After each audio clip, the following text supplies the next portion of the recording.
Agility Week 2. So another part of the lesson is building value for what I call the reward zone.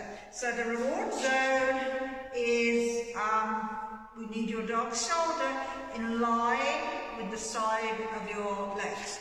Now in agility, we do work on both sides with your dog. Basic obedience, we tend to stick to one side, but in agility, you never know what side of the course you're going to be on. So you do need to work both sides, and I know I'm really bad for this, but you need to work on your weakest side the most.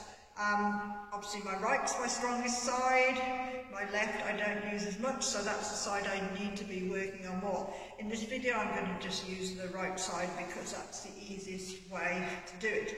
Now, if you didn't go through a basic obedience class with me, I just need to show you how in class time we get the dogs to come to our side when they're in front of us.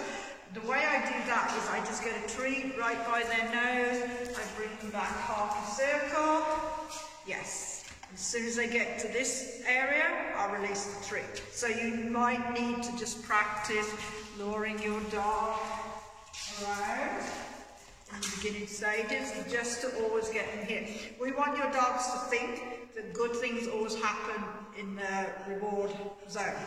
Now, I've moved the crate out the way, but what we're going to be doing next could be done from the crate.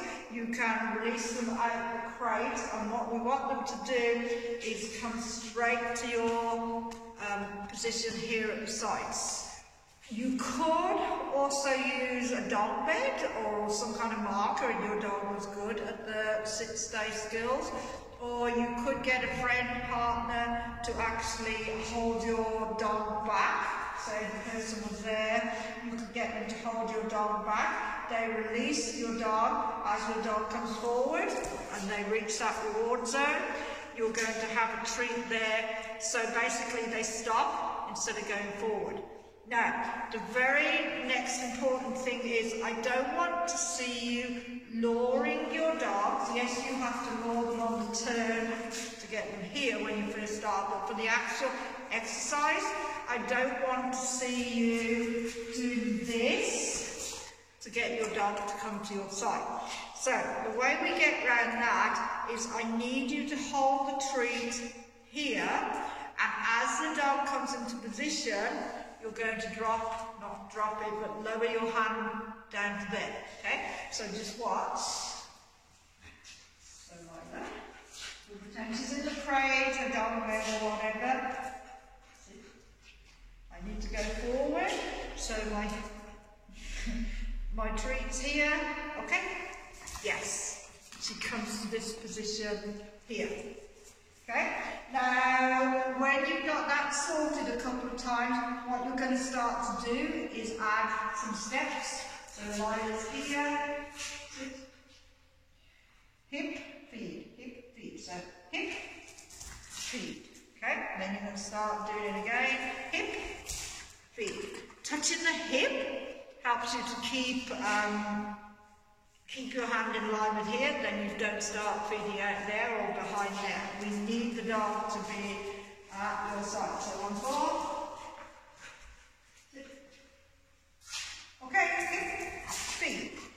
One of the treats, okay. Ready? Hip, feed. 1 step, hip, feed. 1 step, hip, feed. Okay. So, I know we're building the drive for the dogs to be able to go in front of us, but agility, we use all different parts of our body to communicate with our dogs, so we still need them to be aware of what this side of our body is saying. That is just one of the many ways that we communicate with the dogs. In future classes, we're going to be having you moving fast around the room. You won't be running flat out, but you're going to be doing all sorts of twists and turns, and your dog will be following you in lots of different movements, always at your side. They won't always be running at your side on agility course, but this is only class 2, so we're just starting, and building value for the side is really, really important. So hip, feed, and don't forget to practice it both sides. Okay, good girl.